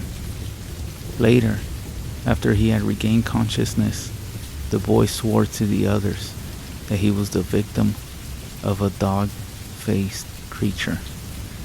He described it as not quite as tall as he is, thin and scraggly, with patches of mangy and dark hair, a canine snout, only shorter, than the dogs, and with the smell of rotten eggs or worse.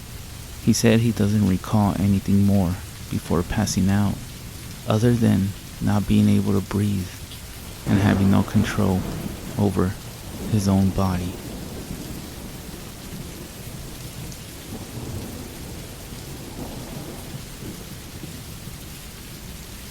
My friend and I were at a party on the Hopi reservation in Polaca. It was getting late, and we had a pretty good buzz on. Most of the people we knew had already trickled out, so we decided it was a good time as any to leave. We looked around for the friend who was supposed to give us a ride, because we had all come together.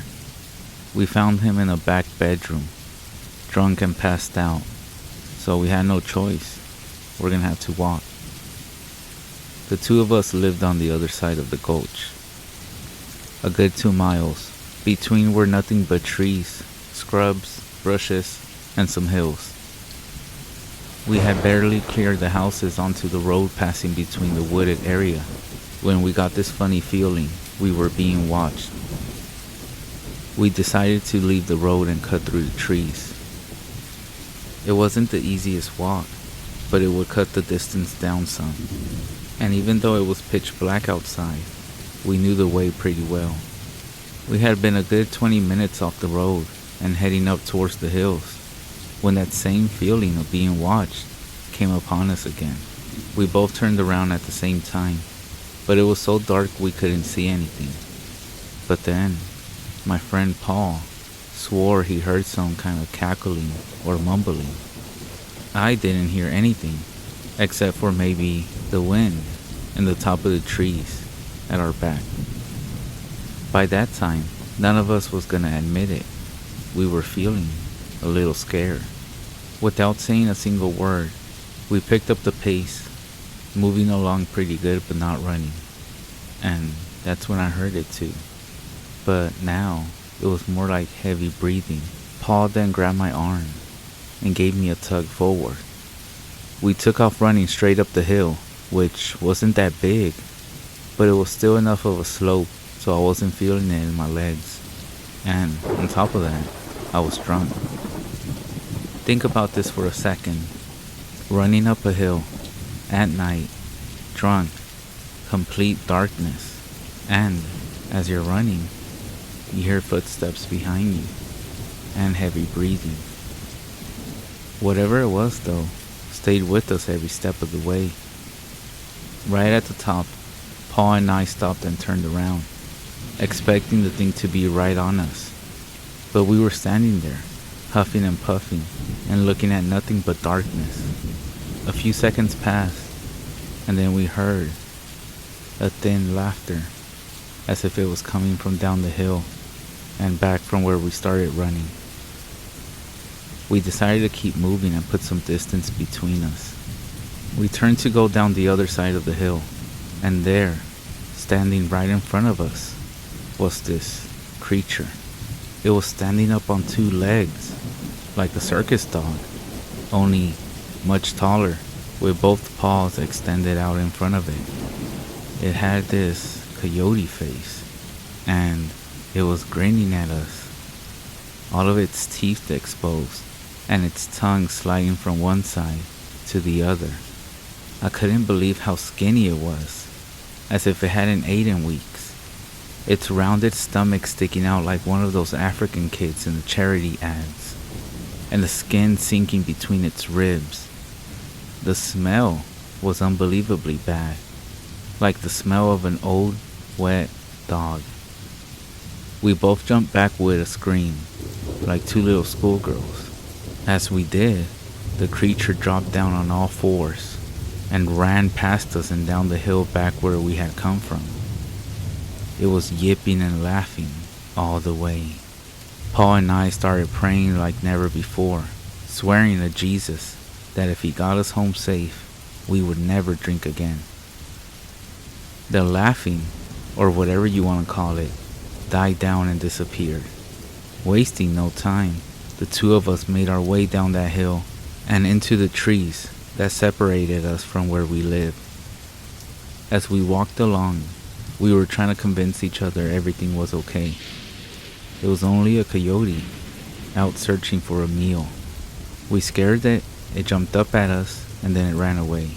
We started feeling better about things overall. We got across the open field and into the trees. We made it all the way through there without anything else happening.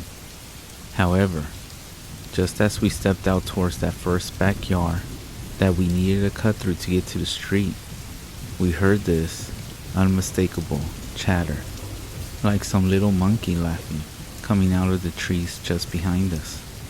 It was followed by the sound of something moving through the branches and twigs. My friend Paul then yelled out some words that he said that his grandmother had taught him, and just like that, the noise ceased and it got real quiet. He then grabbed my arm again and we ran. We ran as fast as we could through that yard and out to the road. We ran straight for the house where Paul lives with his grandmother. When we got there, we found her awake and sitting in the kitchen with only a small candle for light. She was burning some cedar. When she saw us, she put her finger up to her lips and then pointed to the outside of the house. Her lips were moving, but silently. We stood there still for a minute or two, and then she spoke out loud, saying it was okay. She then said a prayer, and that the Skinwalker was now gone. I have no idea how she knew, and I didn't care. Needless to say, I spent the rest of the night there, sleeping where I knew I would be safe.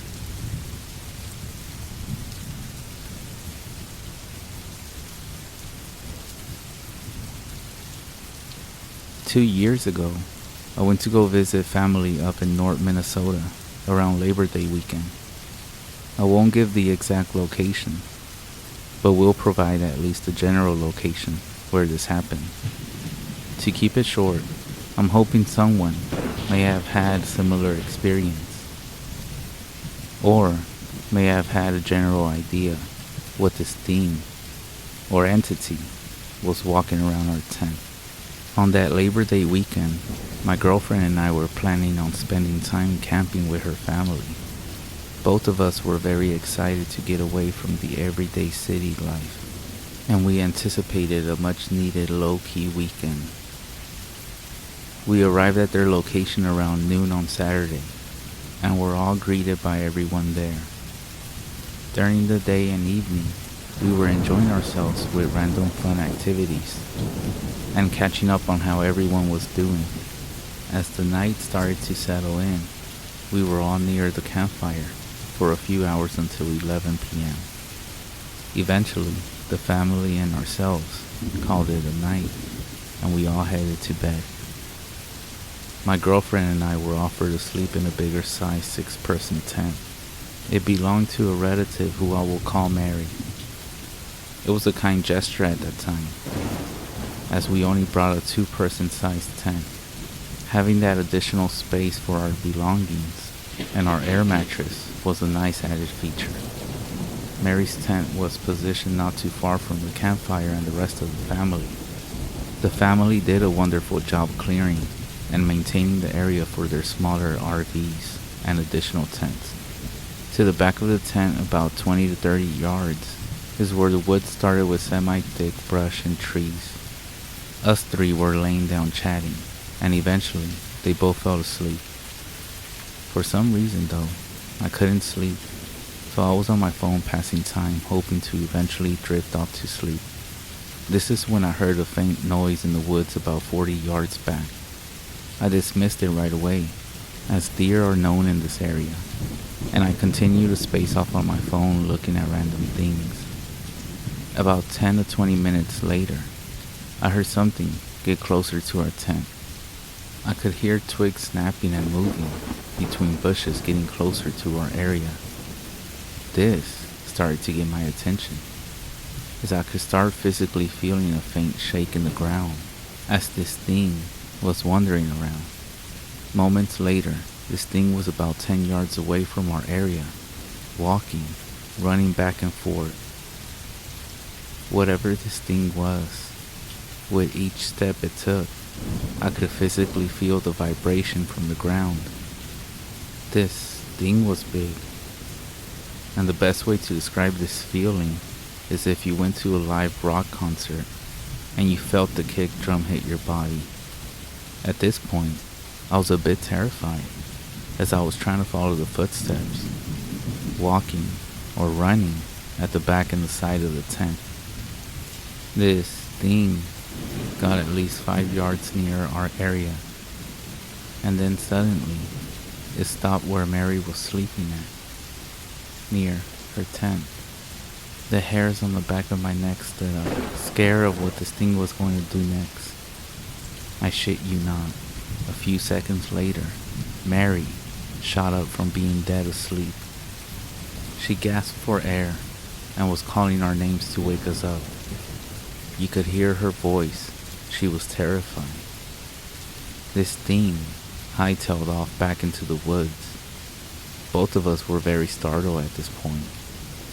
The woods had become dead silent, and eventually we got enough courage to look outside. We saw and heard nothing, and about 30 minutes later, we ran to the shop to grab a shotgun.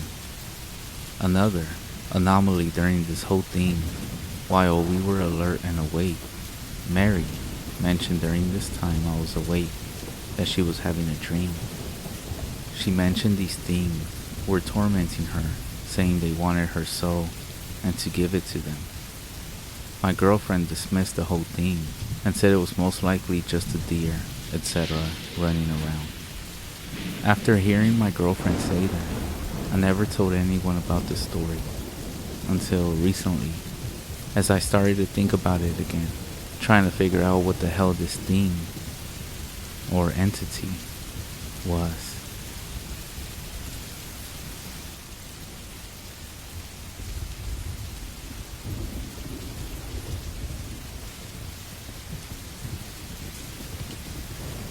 Before I start, I feel like I should let something very clear. I love Ellen. We've been living together for about 3 years now. In fact, we were childhood friends. And I know this may sound like a fairy tale to some people, but it truly felt like we were always destined to be together. Even after graduation, when we started dating other people, it only felt truly right when we were with each other.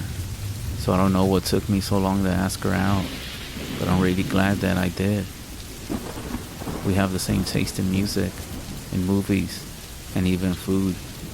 We laugh at the same dumb jokes, and we know exactly how to comfort each other in times of need. She's the kindest, most gentle, and loving girl I ever met. We even been talking about our plans for marriage, and how we would like to have kids of our own. And this is why it hurts so much how it all went terribly wrong in just 4 nights. I would also like to say that Ellen doesn't have much of a family other than me, and some very distant aunts that she never met, and that she doesn't even know their names. I was born in a big family, with 4 siblings and plenty of cousins that were always visiting us, and even helping out when we got in trouble. Ellen has none of that. She doesn't have any siblings, and her father was an alcoholic, abusive freak that died when she was young. Her mother was a very kind and inspiring person that took care of the family by herself for many years, and almost a second mother to myself, you can say. So when she passed away last year, it hurt us both for a long time. But Ellen stays strong. She's not the type to let her feelings easily surface. So you gotta be a lot more perceptive to give what she truly feels. I used to pride myself in being capable of that. I felt like I knew her better than I knew myself. That's why this is all so strange, and frankly, terrifying. We were sleeping in bed, and I was dreaming. I don't remember what it was about, until I heard her voice very close to my ear. Knock knock, knock knock. She was caressing my hair, gently while sitting in bed and looking below at me. I slowly opened my eyes, groggy from sleep. Hey, what is it, babe? She kept looking at me and repeated, Knock knock, knock knock. I looked over at the digital clock. on top of the dresser. 3:27 a.m. I had work in only a few hours. Hey, what is it? Ellen. She paused for a second. Knock knock, knock knock. Fine, I accepted, mostly because I was expecting some kind of surprise. Ellen wasn't the type to do what she was doing for no reason. Who's there? Her smile opened up, and she answered. Not me, so don't answer the door. I kept looking at her, dumbfounded. Is that it? Is that the joke? Yes. She said, laying in the couch and covering herself with a blanket. Thank you for answering. Weirdo, I answered, closing my eyes and going back to sleep. The next morning things went as normal. I only remember the strange conversation while I was alone in the bathroom, brushing my teeth. I wasn't even sure if it had truly happened, or if it was just a weird dream. So we had our breakfast together, and she was acting normal, reading something from a fashion magazine. Frankly, I wasn't paying much attention, so I took the opportunity to ask about last night. Initially, she didn't seem to know what I was talking about. Then, she fixed her eyes on me, and the same smile from last night crossed her face, just briefly. And I knew it wasn't just a dream. She told me it wasn't anything important, and she stopped paying attention when I started asking more. And even though I shouldn't, I gave up. I had work and other matters to attend to, and I just brushed off the weird event, thinking it wouldn't happen again. But the following night, I woke up to her voice. Knock knock, A pause. knock knock, What is it now? I said. Ellen, what are you doing? knock knock. She repeated. This time, she wasn't even touching me, just sitting in bed, looking at me with that same smile, but her eyes seemed larger, and she blinked in longer intervals. I looked at the clock, and once again, 3:27 a.m. Ellen, come on, what is it? I got work in a few hours. I can't be waking up in the middle of the night to answer some knock-knock jokes. Knock knock. This is getting creepy, you know. I'm not sure if this is some kind of joke you've been doing, but I don't like it. Answer it. Knock knock. I sighed, but also let a small laugh escape. It was creepy, of course, but she was my Ellen, but it didn't bother me as much as it should. Alright, fine. Who the fuck is there? I answered in a playful tone. Not me, so don't answer the door. For some reason, I felt a chill down in my spine. It was the same answer as before, and I still didn't get what it meant. But the way she said it, with a strange, monotone voice, contrasted well with her smile and the fact that I had no idea what she meant by that. What does that mean? I asked. I really don't get it. She just smiled and went back to sleep. The next day, we talked again about what was happening. She was starting to ignore my questions, and I barely got her to say anything. It was almost like she couldn't talk about it, which was very odd, considering we talk about pretty much everything. I told her I needed to be well rested for work, something she should understand well, and wasn't liking her little gag every night, as I didn't want to hurt her feelings. When I got back home, we had dinner, we watched the movie, and went to bed. Knock knock. I opened my eyes faster this time around. In fact, I barely got any sleep. I just knew she would do it again, and kept thinking about it the whole time. I glanced at the clock. 3:27 a.m. Knock knock. I thought about ignoring her, just pretending I was asleep, and she wouldn't wake me up. So I closed my eyes slowly, hoping that she hadn't seen me opening them in the first place, and stayed quiet. Knock knock. She continued. She didn't stop. I controlled my breathing, but she kept going. Knock knock. I'm not answering your fucking joke, Ellen. Stop it. Knock knock. I ignored, but she kept going. She had never been this insistent with anything before.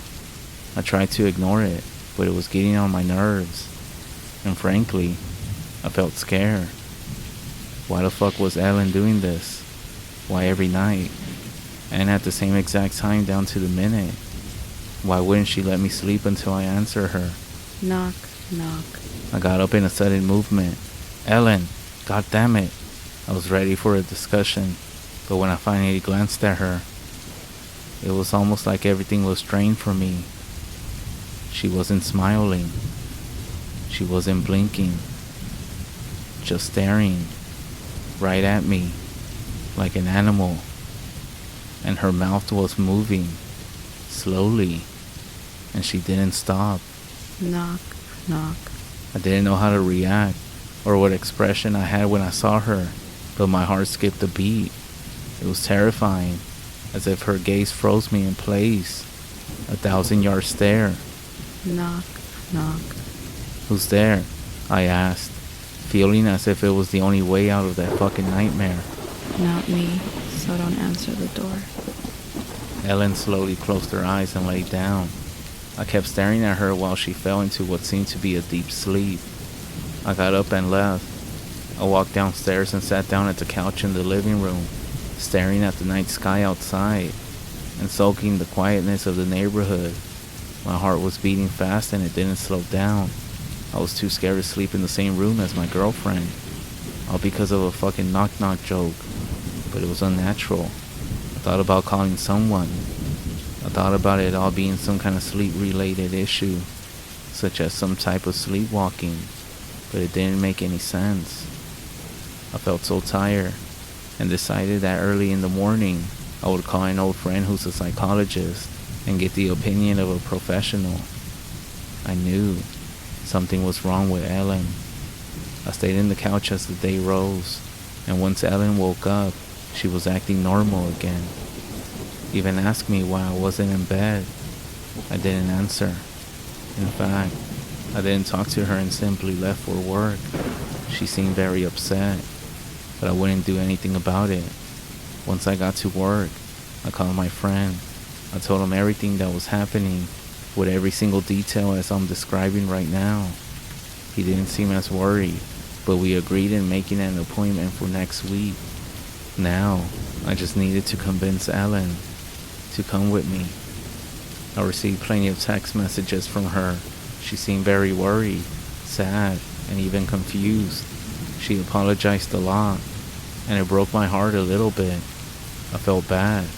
I shouldn't have, but I answered her and made her promise it wouldn't happen again. I also told her about the appointment, and she hesitated for a moment, but she agreed to go with me, so we made up. This was Ellen. After all, the girl I knew ever since I was 6 years old, the woman I loved, that had taken care of me for many years, and as much as the strange behavior creeped me out, she wasn't actually doing anything scary or even dangerous. So for a while, I convinced myself I should give her another chance. When I returned home from work, we stayed together. She even got my favorite meal ready. Ellen was acting as gentle and caring as I always remember, and I slept with her in our bedroom, even though I didn't want to. Knock. I couldn't believe it. She fucking promised me she wouldn't. Knock. I gazed at the clock. 3:27 a.m. Knock. I was laying on my stomach, and I couldn't see her face. In fact, I didn't even bother to look at her. I was feeling more sad than scared at this point. Sad that she had broken her promise. Knock. Who's there? I answer, determined to just go back to sleep. Not me, so don't answer the door. I stayed quiet, and I closed my eyes. I just hoped I would be able to handle it until the appointment next week. To my surprise, I was actually able to sleep. Maybe because I hadn't been able to rest since last night. The following morning, I went back to not saying anything to Ellen, only very limited responses. I was expecting her to act same as yesterday, trying to apologize, but she didn't. Mostly she didn't even say anything, almost as if she had accepted it. She also looked tired, or at least a bit weak. I went to work, but I couldn't stop thinking about her. I didn't receive any messages.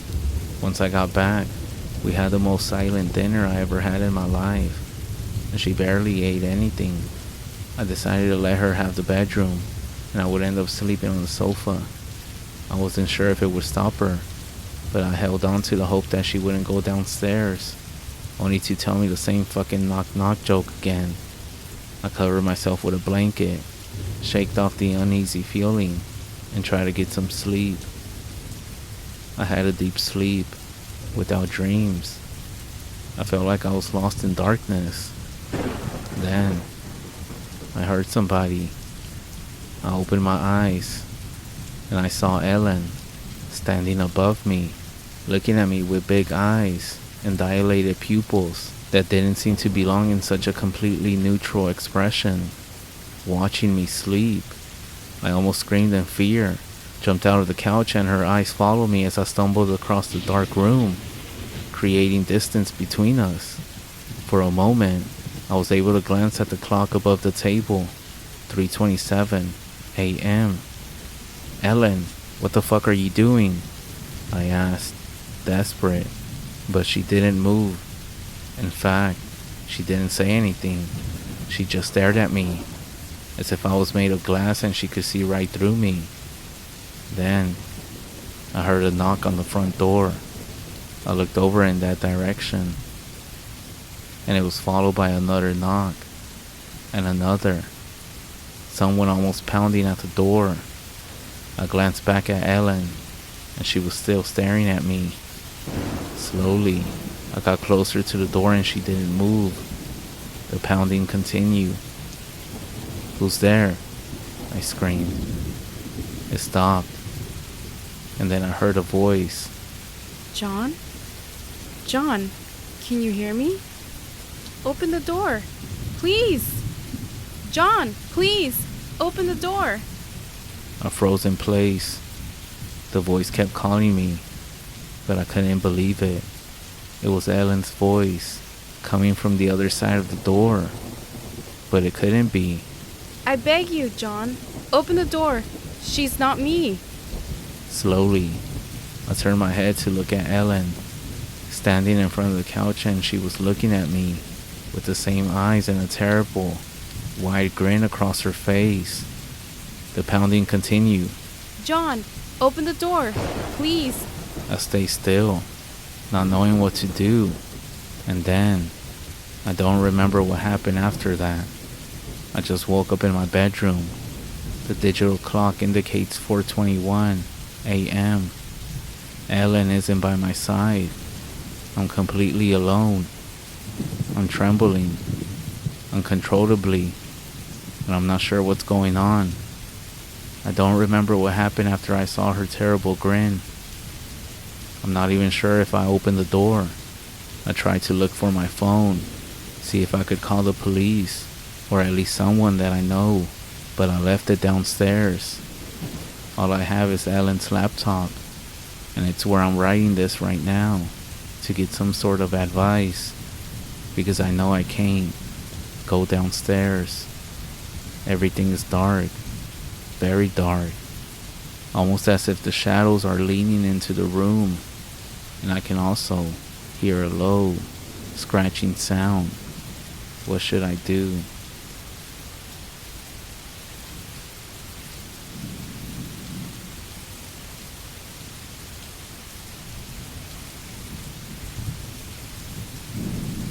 Driving across the country is not something I enjoy.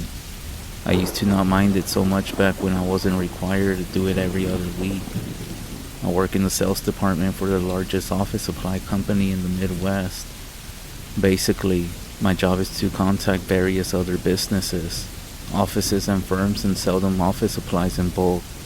This all used to be done virtually, but after one business requested a meeting for the sale, I was sent to do the interview just like how they were done before the digital age. Apparently, my sales pitch and presentation were so enjoyable that the word came back to my boss and they promoted me, a new position that required I conduct these in-person meetings pretty often. I received a significant pay raise, plus commission. I was also reimbursed for most of my travel expenses. It's just after you've been doing these business trips for so long, the journey itself becomes pretty repetitive and boring. Some of you might ask, why don't you just fly like a normal person? Well, I like things to be a certain way. I like to have as much control of my surroundings as possible, versus when you go flying, you forfeit that control for convenience. If I fly and lose my luggage or have any issues with the car rental place, then I'm basically out of luck. Or if the job goes poorly and I have to head back home before my scheduled time, I'll need to reschedule a flight, and that by itself is just a pain. So unless the location is extremely far away, I just prefer to travel my own way. Recently, I had a job come up which was in the southern part of Kansas. Having been through Kansas only once in my life previously, I can't say I was actually excited to revisit. The drive to the company was fine. Actually, it was one of the smoother trips I had taken in a while. Very little traffic and clear blue skies for as far as the eye could see. I had arrived at around 4 in the afternoon and conducted the meeting upon arriving. The meeting lasted roughly an hour and a half, though most of that time was spent sitting in a waiting room. After all was said and done, all parties involved seemed to be satisfied. I quickly called my boss to inform him of the new account that we had just acquired, and he said good work. My boss wasn't what you would call a people person, which is also why I was the one doing these meetings and not him. However, I could tell he was quite pleased.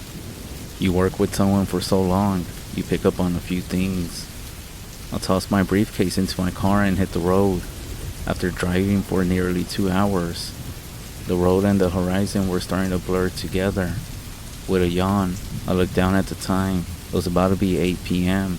The burnt orange sky was quickly fading into a dark blue. As I sat there fidgeting in my seat, the feeling of having to use the bathroom was beginning to creep upon me.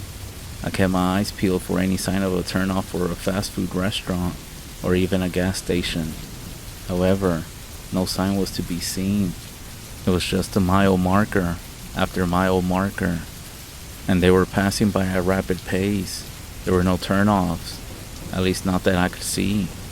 I grabbed my phone off my dash and began to pull up my GPS. I needed to find the nearest rest area quickly. However, before I could scan my phone, I glanced up to maintain my position on the road, and I saw a dual blue sign appear on the right. Rest stop in 5 miles, it read. I closed my phone and with a smile, I placed it back on its stand relieved. I relaxed back into my seat and continued driving. As I was quickly approaching mile 5, I couldn't seem to spot the rest stop in the distance. I was starting to become concerned, and after another 10 stressful minutes, a building began to appear on the horizon. Seeing an entranceway, I turned the wheel and pulled in. The rest stop didn't seem like anything special, but by that point, I didn't care. I just needed to use a bathroom. I hopped out of my car, and when I did, I noticed I wasn't alone at this place. There was a truck sitting a few yards away, parked near the door to the building. I briskly walked towards the building, and as I passed by in front of the truck, I felt like somebody had their eyes on me. I turned my head and saw a man sitting in the driver's seat, staring straight ahead. He was wearing sunglasses, just sitting there with both hands on the steering wheel. He didn't seem to be looking directly at me though, just in my general direction. Aside from his sunglasses, I couldn't get a good look at his face with how dark it was becoming, but I pushed the whole situation out of my mind and continued onward. As I was leaving the bathroom, I noticed a vending machine. I bought a Snickers and stepped outside. When I did, I looked up and saw that the truck was gone. It was in that moment that a feeling of isolation started to creep up in the back of my mind. Now, I knew I had been alone in this entire trip, but for some reason, that feeling of being by myself became painfully apparent. I looked around for a few moments to see if anyone else was nearby. After shaking the weird thoughts from my mind, I hopped back into my car and returned to the highway. Once I was driving, I started to calm down. I even put on some music to help me get out of my own head. After driving for another hour, I spotted something on the side of the road, a blue sign that said, "Rest stop in 5 miles." When I read those words, a chill came over me and that feeling of isolation returned. I tried my best to get rid of the feeling from my mind. However, before I could shift my mind into something else, I saw it, the same exact rest stop. I slowed down a bit and looked at it. It was identical to the one I had previously stopped at.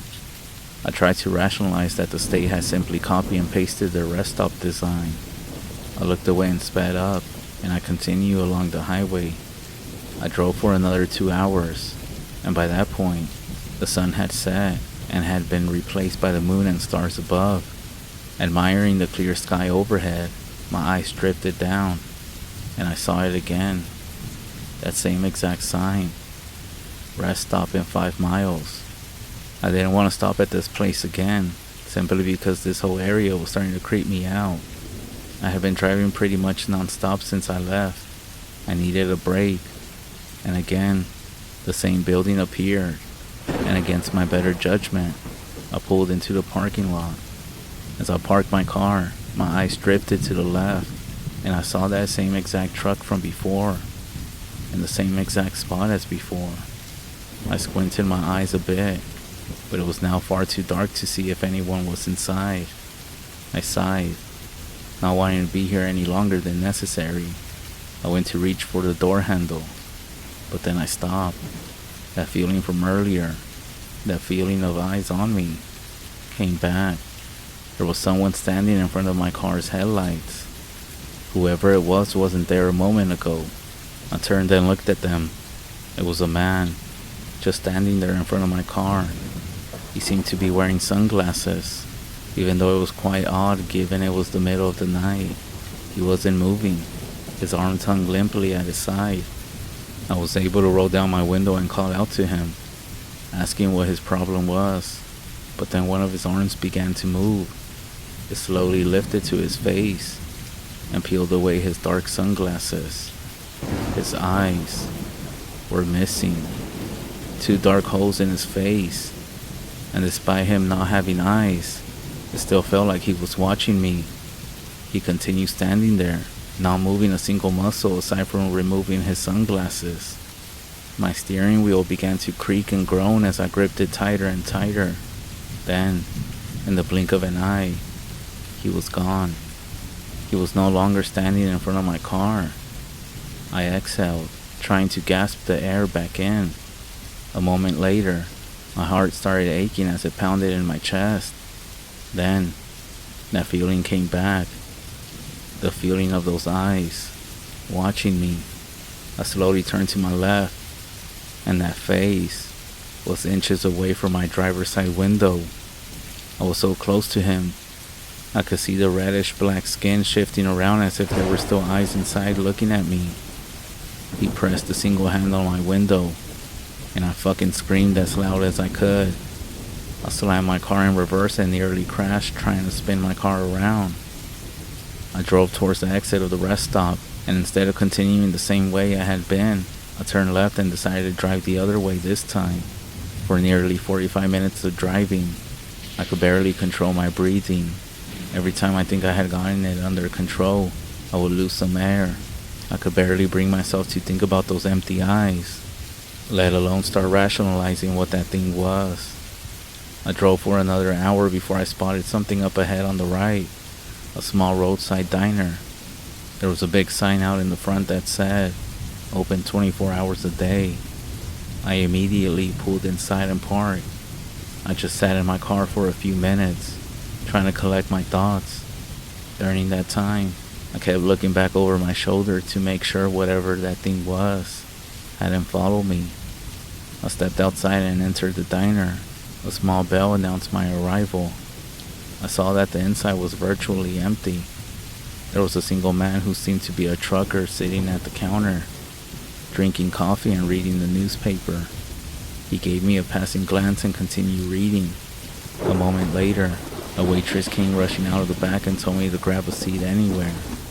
I spotted a booth near the back and quickly walked over to it. I sat down, rubbing my hands together, trying to shake off my nervousness. The waitress came over to the booth and asked if she could get me anything, with a slightly trembling voice. I just had a cup of coffee. A few moments later, she came back, and with a cup in hand, taking note of my clearly unsettled appearance, she said if there was anything going on. I just told her I had been driving on Route 83 for a few hours and needed a break. When I told her this, she returned a confused look. She asked me if I was sure I was on Route 83, and when she did, I noticed the trucker turned and raised an eyebrow at my statement as well. I nodded to her, and she told me something that I'll never forget.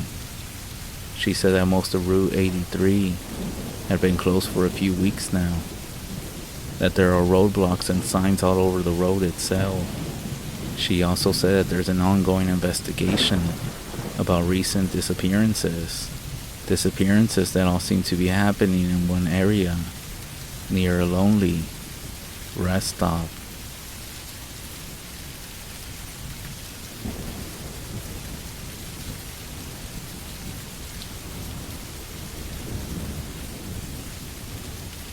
Having to move into a new place can be a complicated process. You're basically uprooting your entire life and adjusting to your new surroundings. The finances and planning that go into such an endeavor can also be quite stressing if you're not ready, which is what happened with my situation. I had recently finished college and was currently staying with my parents.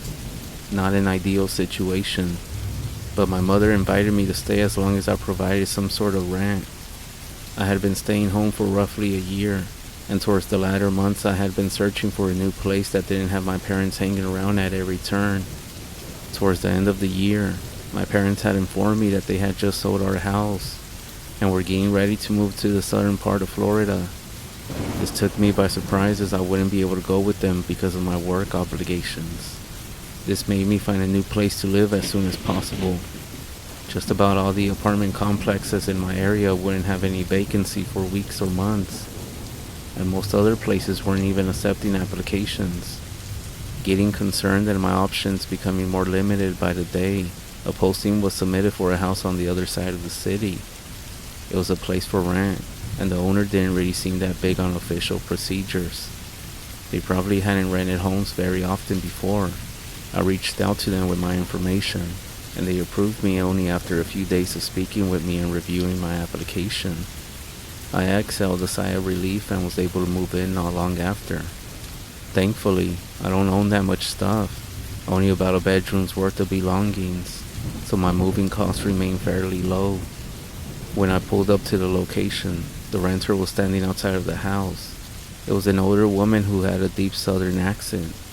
She was very nice and respectful. We walked throughout the house, and being honest, it wasn't much to write home about. It was a tiny single-story house with a built-in garage that could barely hold a bicycle, let alone an entire car. Overall, I was quite content with it, and the truth be told, I was just happy to have a place to live and not have to worry about moving anymore. As we approached the front door, something caught my attention. On the side of the door was what appeared to be a camera mounted into the wall.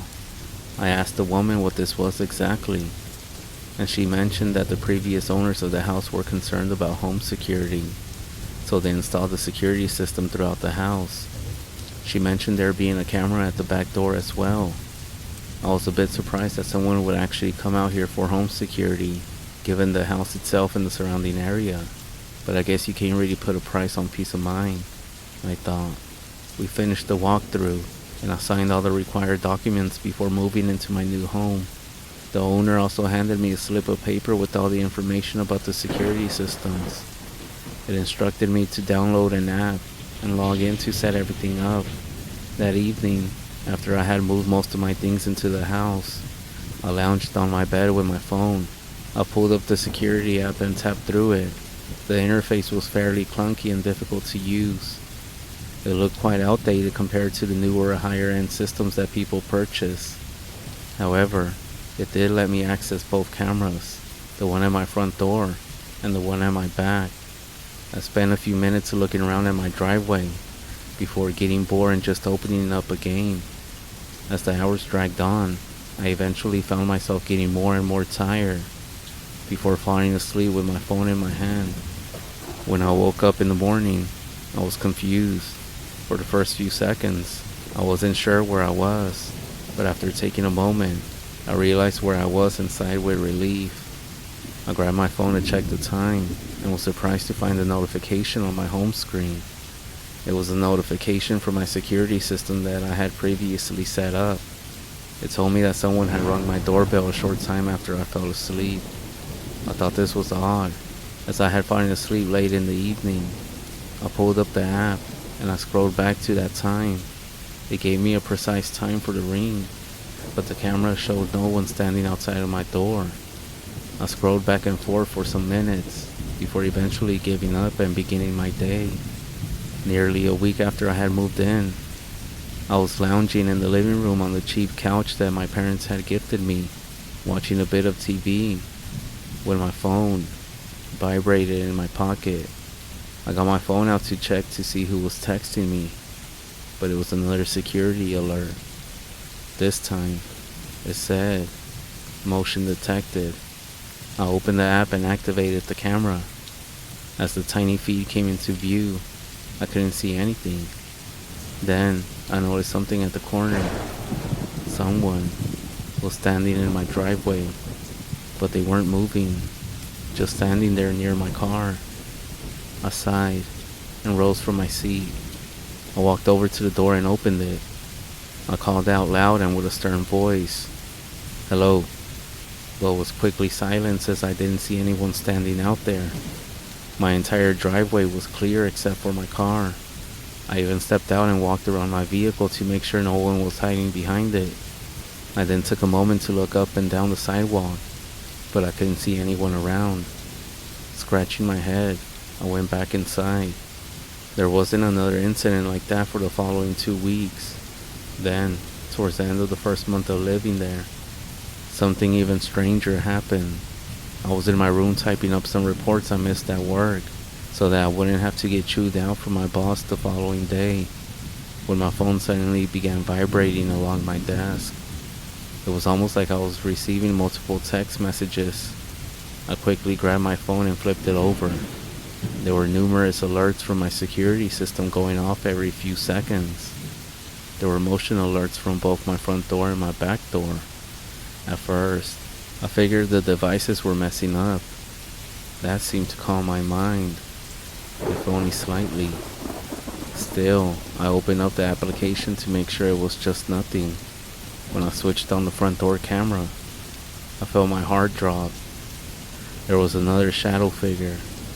This time, it was standing on the path leading towards my door. This might sound crazy, but it looked almost like a mummy wrapped all in black, and it was slowly moving towards the front door before stopping just shy of it. It then stepped into the light of my porch and brought its face inches away from the camera. It was shrouded, but the face that illuminated was deeply contorted. It grinned into the camera that sent chills through my body, and I felt as if it was looking directly into my eyes. It then took a few steps backward into the shadows and just stood there on the edge of the frame. I could feel my skin crawling as my heart was pumping out of my chest. That's when my phone vibrated in my hand, and I nearly dropped it as a result. Motion detected at back door. I fumbled through the app to swap the camera to the one facing my backyard. The way the camera at my back door is set up, it's mounted on the wall so I could see the entire back patio and door, with a portion of the backyard itself. At first, I didn't see anything. Then, I noticed something that made my stomach drop and my body seize. My back door was open. I always set the alarm to go off right before I go to sleep, but since I was wide awake, I still hadn't done it. I quickly stood up and rushed over to my bedroom door, locking it in the process. As I was facing my door, for the briefest of seconds, I could have sworn I heard breathing coming from the other side. A ragged, labor breathing, as if someone was pressing their face against the wood. The sound of a nail being scraped on the wood began to resonate throughout my room. Then, after a few minutes, the sound stopped. I just sat there against the wall, opposite of my door, trying to desperately rationalize the situation I was in.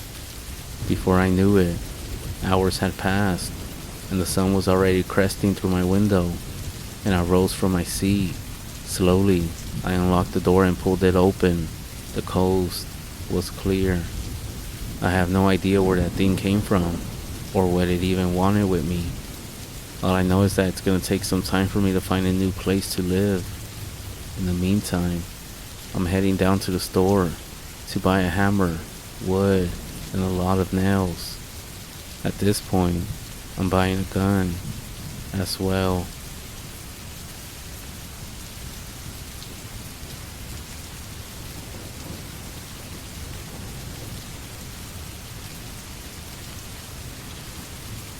We all have our fears, whether it's spiders, the darkness, or anything else. It's hard to find someone who isn't at least afraid of something. I am no exception. Ever since I was a kid, garages were the one fear that would never go away. 54 years on this earth, and I still can't go into a garage without turning the light on. Last night, my husband asked me to go get some milk from the garage fridge. I went, but I stopped when I heard him speak again. Hey, the garage light isn't working, so you're gonna have to use the flashlight on your phone. It's not even a big deal.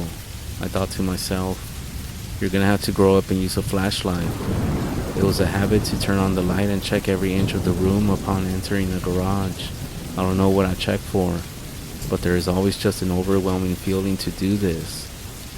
My siblings used to make fun of me for it, which was kind of well deserved, until one time, they took it too far.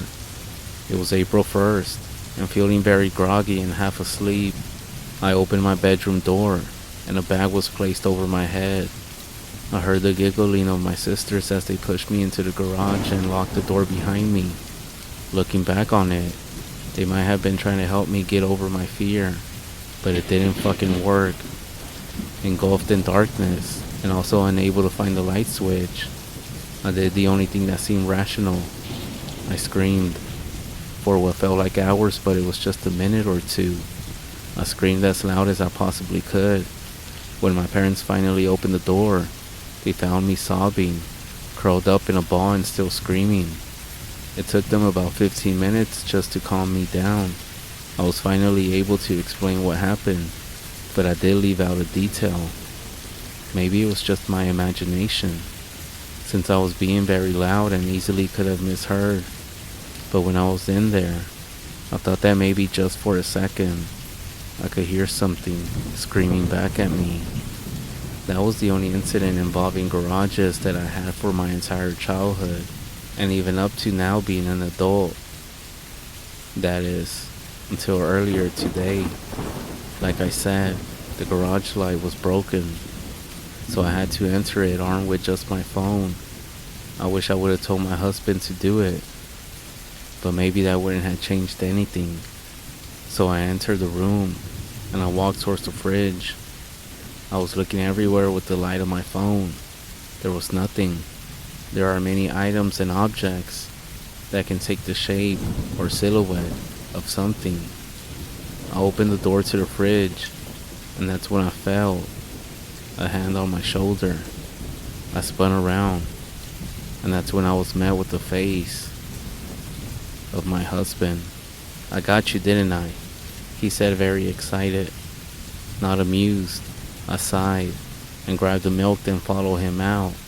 He went upstairs, and I glanced over to the kitchen, where I saw my husband standing. So my fear wasn't so irrational all this time. It's been 9 hours now, and I can still hear footsteps above my head. I don't know what that thing is, but I guess all I can do is wait for it to come back downstairs.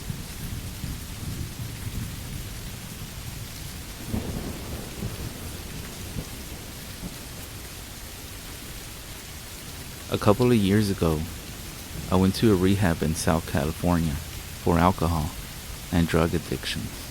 My family and friends were beginning to worry about me a lot, so if anything, I did it more for them than for me. I was there for almost 4 months. We all got pretty close. However, tragedy struck and my roommate decided to hit the needle again. Needless to say, that was the last time he ever would, as he overdosed in his apartment, collapsed in his closet with a needle still in his arm. This is where some friends and I found him, motionless. We called 911 immediately, but it was too late.